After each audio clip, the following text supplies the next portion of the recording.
இன்று முகநூலில் ஒரு பதிவை பார்த்தேன். அதற்கு முன்பாக இந்தியாவை நேசிக்கக்கூடிய ஒவ்வொரு இஸ்லாமிய நண்பர்களுக்கும் இனிய பக்ரீத் திருநாள் நல்வாழ்த்துக்கள். அந்த பதிவில் என்ன போட்டிருக்குதுன்னா, உச்சநீதிமன்றம் ஹஜ் பெருநாள் போன்ற நாட்களில் ஆடு மாடு ஒட்டகம் இது போன்ற உயிர் பலி அரசு அனுமதித்த இடத்தை தவிர்த்து வேற எந்த இடத்துலையும் கொடுக்கக்கூடாது அப்படின்னு ஒரு உச்சநீதிமன்றம் ஒரு வழிகாட்டு முறையில் கொடுத்திருக்கு. அதுக்கு உடனே அந்த நண்பர் என்ன பதிவு போட்டிருக்காருன்னா, தீபாவளிக்கு பட்டாசு வெடிக்கிறதும், கோழிப்பண்டிக்கு கலரு சாயம் பூசுவதையும், கோயில்களில் ஆடு மாடு வெட்டுவதையும், சாவு ஊர்வலங்கள் பட்டாசு வெடிப்பதும் இதெல்லாம் சரியா, இதை முறைப்படுத்துமான்னு கேட்டிருக்கு. அப்படிங்க உங்க ஒரு பிரச்சனை சொல்லும்போது எதுக்கு மற்ற மதங்களை உள்ள இழுக்கிறீங்க?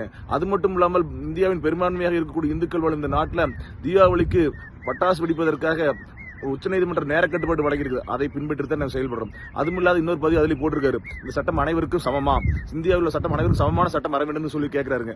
ரொம்ப நன்றிங்க நண்பரே. இந்திய மக்களும் அதை தான் எதிர்பார்க்கிறாங்க. பொது சிவில் சட்டம் வர வேண்டும்.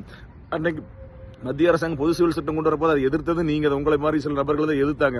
இன்னைக்கு நீங்களே கேட்கறீங்க, நீங்கள் கேட்ட மாதிரி பொது சிவில் சட்டம் வர வேண்டும், அனைவருக்குமான இந்தியாவில் அனைவருக்கும் சமமான சட்டம் வர வேண்டும் என்பதே இந்தியாவில் ஒட்டுமொத்த மக்களுடைய எதிர்பார்ப்பு.